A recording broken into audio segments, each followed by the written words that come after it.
Hi, my name is Joseph Alai. Welcome to my channel. And today I want to talk about how to get rid of anxiety in manifesting. This is a question commonly brought up time and time again. And you see, anxiety itself is a disorder of sorts that when it comes up, regardless as if we have it continuously or once in a while, or when a subject comes up and anxiety is induced, it's something that wreaks a lot of havoc on our mind. It causes inadvertent manifestations, and a lot of times the action is to suppress it or run away from it, or to try to think our way out of this anxiety. And anxiety causes manifestations to be skewed. It causes manifestations to be snuffed out if we engage in anxious thinking the instant after we imagine. And so it's important and critical to know how to address this anxiety, how to get rid of it once and for all, so that we can live a peaceful life and manifest all of our desires without any obstacles in the way. So if you have not already, like this video. It does something to the algorithm so that people who would not normally see this video would be able to see it. Also, subscribe, hit the bell icon to stay tuned for specific laser-focused methodology and systems to how to manifest in its most pure form with no limitations. So let's just jump right into it then. The thoughts that come up when we think about a subject that we want are oftentimes really good, but when the thought comes in to manifest the thing that we want, we often find that there are other thoughts that start to come in, these thoughts that are destructive or anxious or that continuously bring about fears or insecurities, things related to beliefs that exist in our mind. And I don't know if you've ever experienced this, but I have many times. And even now to this day, I get anxiety when it comes to getting my desire. So it's not every time, but sometimes, especially for the desires that are extremely powerful and overwhelming and the things that I want the most. Now, some of the reasons for this are the fact that manifesting itself is something that it does not take place on this physical realm. It has nothing to do with this carnal world. It's non-physical. It's something that has to do with awareness itself. Awareness is something that exists beyond or outside of the ego. So in other words, the awareness has manifested this ego. So it's made up of awareness. However, it's an activity of awareness, just like mind is an activity of awareness. So awareness itself is the vast expanse of infinite, eternal substance from which everything exists in, from which all thoughts and experiences unfold. And so, but the thing about anxiety is that it exists within the egoic mind. It does not exist within the awareness and pure awareness. And so when we think about what we want, we're thinking about it in the terms of this physical world. But things manifest within awareness, right? When we impress the subconscious mind, it is impressed upon awareness. Awareness then refracts it out. As if there's a prism, this whole vast experience is a prism from which awareness shines through and refracts or projects this experience onto it. So when we're thinking about our manifestations, we're thinking about it in this world, but manifestation itself exists somewhere that is the substance of this world. So there's limitations. I'm alluding to the idea that there's limitations on this mind. So because all that we know, we are trained and habitually encountering this external world of limitation. And so when we think about the ease and effortlessness of our desire, we automatically then think about how that's almost not possible, that it doesn't make sense, right? So the mind, I'm going to take you through the process of what the mind actually does, and then I'm going to give you a couple of solutions for how to remove this anxiety so that you can actually easily and effortlessly manifest your desires without having any interference from this egoic self telling you that you can't do it or telling you that you're not good enough. So when you imagine or think about some objective that you want, right? So talk about or even think about outside of ever knowing how to manifest. If I wanted to be married to someone, if I wanted to make $1 million, if I wanted to be free from working, and I thought about it for a second and daydreamed into space, the mind, this is the automatic function of the mind. It generates ideas which tells you how to achieve those goals. Now, it does not generate these ideas in any specific order. They can come in any order at all, but the idea stands. When you allow your mind to fix on something, eventually thoughts will pop in to give you the solution as to how to achieve this. Now, it's a miraculous thing. And once you know how to manifest, then that manifesting will be one of those things that pops into your mind, which is a beautiful thing because you choose that, you do it, and you get it. But the problem is that when it comes to manifesting something big that we want, if we're thinking about it, then we imagine it, and then we successfully impress it on the subconscious mind, or we don't, depending on our technique, but it could be before, meaning suddenly all these different things come in the way. I need to do this. This is impossible. He lives across the world. I'm $20,000 in debt. Whatever these different obstacles are, they pop up into the mind alongside with manifesting. And so therein lies the anxiety. If you have insecurities, if you have beliefs inside your mind that are telling you you're not good enough, if the person dumped you, if you think that it's out of your reach in any way, or that it would be a near impossible task to execute, then that's when the anxiety starts coming in. So a feeling comes in of fear or whatever, and then the thought starts spinning out of control. And this can happen ad infinitum, continuously, over and over, until we finally distract ourselves, or we just never stop and we're catatonic and we are not able to move. So the idea then is, what's the solution, right? So in this egoic world, if we're thinking about our imaginal acts and then we're suddenly inundating with all these different things, what is the solution? So here is a solution. There's a few different solutions. I'm going to tell you one right now. So first of all, when you imagine, you are creating a far deeper impression on the subconscious mind than you are in your waking moments.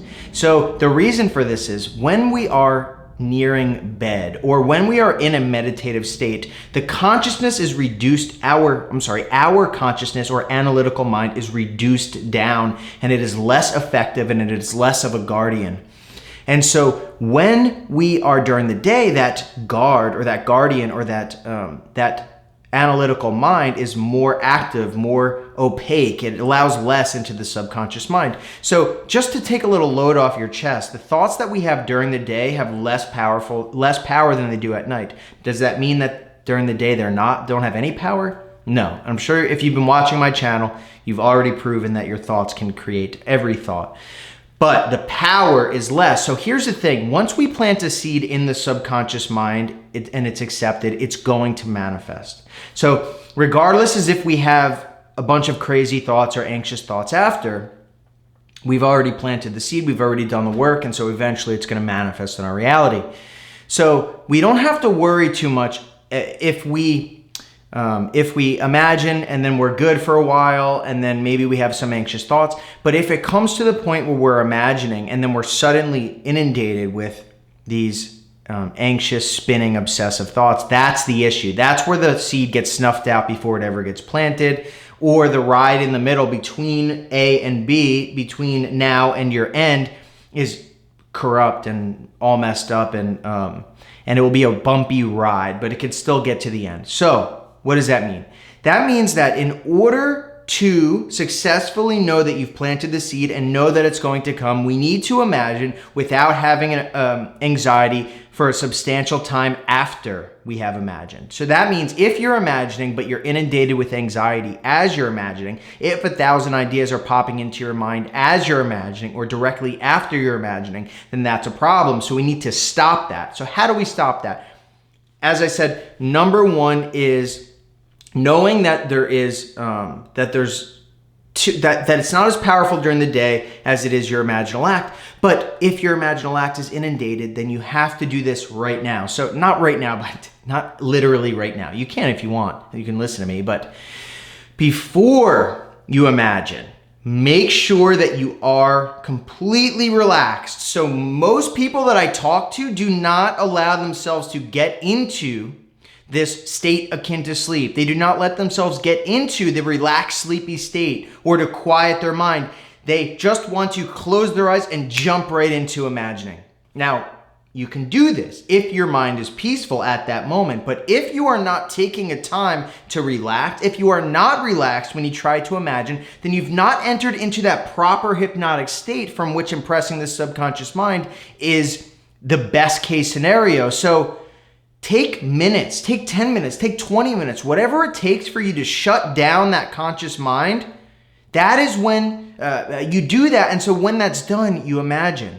So you should have your imaginal act planned out. You should not be jumping in, not knowing what you're going to imagine. And I literally mean this. A lot of people, again, as I talk to that have these problems imagining or anxiety, they are not writing their scene down. They're thinking, okay, they're not even contemplating it. They're thinking, okay, marriage scene. And then once they relax and bring into their imagination the scene, they don't even know what they're imagining. They're creating it on the fly. Again, you should be planning it first. That will take you out of the sleepy state and put you into the analytical mind state. We must be in that sleepy state if we want the best case scenario. Now, just as an aside, the way that I teach things are the most effective way. There's infinite other ways, but the ways that are strategically, profoundly effective and deliberately tested to work are these. So it's relax first before you imagine. What happens then if you're relaxed before you imagine? That means that analytical mind that feeds you thoughts, the one that I mentioned before, that feeds you the possible solutions and possible bridges of incidents, right? The ones that you don't want, the ones that are being provided to you as a means of this carnal world, that will be reduced. That will be shut down. So if you take 5, 10, 15, 20 minutes, whatever is okay for you, it gets better as the time goes on, but the discipline is necessary to get this. You relax, you breathe for a bit, you stay focused on your breathing, you count backward. All of these things keep you in the present moment and not in the future or in the past. You already have your scene outlined. And so when you finally are present, that's when you bring it into your imagination and imagine it. So that's one way to make sure that while you're imagining, anxiety does not F with your imaginal acts. So the next thing that I want to talk about is what happens when it does. So what happens when anxiety comes in? What happens when you get this feeling and your head starts spinning? How do you get out of anxiety? That was a question that plagued me for years. And it wasn't until not too long ago that I finally stumbled upon the answer by someone that I know. And it was something that was like, mind-blowing. So what was it? They said to me, it's not the thoughts that are the problem. First of all, when they said that, I was like, what? It's not the thoughts that are the problem. It's not that anxious spinning thought that's the problem. The problem is the feeling. Because think about it now.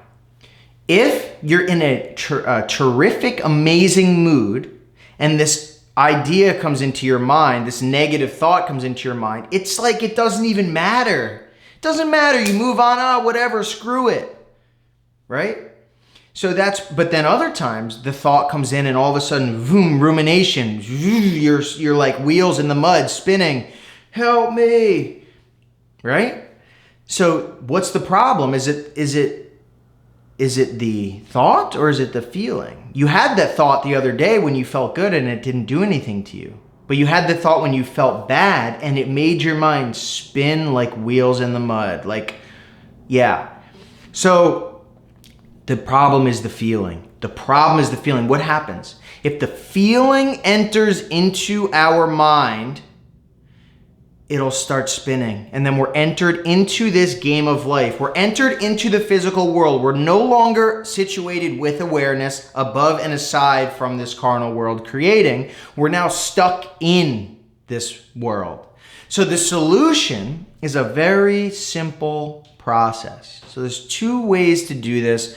One way is excellent when it's the solution, it's the end-all be-all solution for dealing with emotional anxiety. And the other one is for if you can't get out at first, you're just starting this, you can't deal with your emotions and you just need to get out. So A is when you feel this feeling come up, first of all, the best case scenario is if the feeling comes up. So say you see this thought, you see this thing, or you feel this, you have this thought, and all of a sudden you start feeling that feeling of anxiety, wherever it is, your stomach, your chest, your gut, the back of your neck. For me, it oftentimes comes like in the solar plexus or my gut. If you hold it there before it has the chance to go into your thoughts, you hold it there, you meet it, you shine awareness onto it. You allow it dead center. You don't refract it. You don't run away. You don't try to avoid it. You don't let it suppress and go into the back of your mind. That's what will happen, by the way. If you keep running from anxiety, hiding from anxiety, eventually, it's just not going anywhere. It's just in your subconscious, which means creation, creation, creation. So you meet it dead on. You're welcome to be here. And you keep it there. It could be a minute, could be 5 minutes, could be 10 minutes. You meet it dead on. You don't run, you don't hide, you don't close your eyes, you don't open a book, you don't watch TV. You meet it dead on. You cut off the thought process from it. This means you're stopping trying to figure it out. You don't try to figure it out, right? Figuring it out is what adds fuel to the fire, right? Because the emotion hits the thought's trying to figure out the emotion. It's an endless cycle, fuel, and you're screwed. So as it comes up, the feeling, if you can catch it before it hits that point, meet it dead on in the center, feel it, it's welcome to be here, shine the spotlight of awareness on it. It will integrate into you. It will dissolve eventually. It will just go away. You're not trying to hide it though. You have to face it dead on, but not with the thought. It's just a feeling. When it's just a feeling, it's not fueling the thought, so your head's not spinning. It's a miraculous thing. It's the feeling that wants to be felt. But the thought tries to describe the feeling, and it just keeps going out of control, spiraling out of control, adding gravity and weight and magnitude until you're lost in the game. So you meet it dead on, it dissolves. Now, what happens if you're already in the anxiety? Again, you cut off the thought process and you meet the thought. You meet the feeling, not the thought. You meet the feeling, you stay there for however long it takes, and you allow it to reintegrate into yourself, and boom, it will dissolve. I mean it. This is true. This isn't BS. This is actual truth. Sometimes I've gone into the bathroom and hid when I was at work just to do this. So now what's part B of this, right? So first of all, let me just say this. If you can do this, you will master the game of life. You will never have to run and hide. Anxiety will cease to exist. It will come, but it will instantly vanish within minutes or moments. You will no longer get stuck. Eventually, I remember when I was back in the day manifesting a specific person, this came up over and over. I was so sick from the anxiety. And the one day this person told me this and I did it and the anxiety was gone. It never came back. Whatever it was, just wanted to be felt and heard. But I never did. I just kept running from it. So it's the answer. It's simple, but there's nothing to solve. There's nothing to fix. There's nothing to cure. It just wants to be felt. It's coming up in awareness. It's a manifestation of something. You feel it, absorb it, and boom. Because acceptance is the key. We can't always run and hide. We must accept our current state of affairs. And that goes with everything. Anxiety, the world, in order to change it. So what's part B of this? Part B of this is, if you do not have time to do this, if you do not have time to integrate, to allow it to integrate into you, if you do not have time to sit there and feel it, then distract yourself. Get out of Dodge, call someone, help someone else, anything that gets you to stop thinking about yourself. It's not about calling someone and saying, oh my God, I have such anxiety or depression, or it's me. It's the opposite, right? The problem lies in the mind. It's the dis-ease inside the mind. So if we're talking about our mind again to someone else, it just there's nothing to figure out. The feeling needs to evaporate. So get out, talk about something else, help someone else, get lost, get distracted, anything that gets you to stop thinking about it. Now, both of those work, but I would recommend with B, test A continuously. Keep doing it over and over until you master it. And then B is just like you don't even need to do B anymore.